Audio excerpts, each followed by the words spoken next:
The parents of Otto Warmbier on Tuesday spoke out for the first time since their son's death, calling North Korea terrorists as they described their son's condition when they first saw him after his captivity. Warmbier was sentenced to 15 years in a North Korean prison in March 2016 after being accused of trying to steal a propaganda poster from his hotel.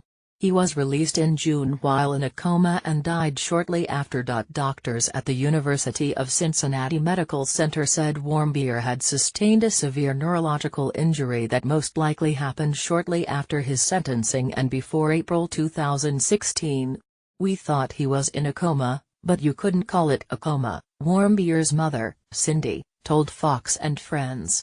"When we got halfway up the steps of the plane," added Warmbier's father, Fred, "we heard this howling, involuntary, inhuman sound."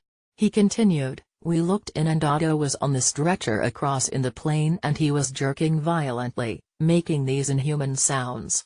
Fred Warmbier said his wife and their daughter, Greta, ran off the plane but he and their other son, Austin, walked over to Otto.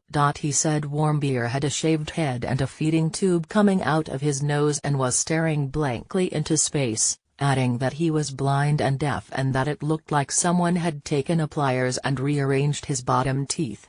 Buffering replay view all video. Foxnews.com videos.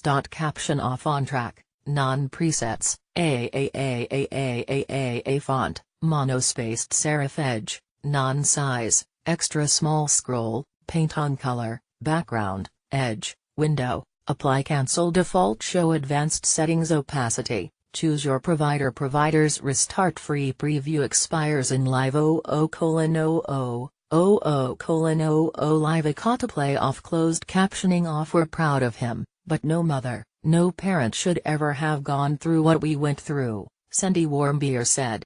"North Korea is not a victim, they are terrorists. They kidnapped Otto, they tortured him, they intentionally injured him," Fred Warmbier said, calling for North Korea to be designated a state sponsor of terrorism. North Korea denied torturing and mistreating Warmbier, saying his death was a mystery to us as well and the accusations were part of a smear campaign against the country. Tensions between the US and North Korea remain high. On Monday, North Korea called President Donald Trump's recent tweets a declaration of war and threatened to shoot down US bombers even if they weren't flying in its airspace.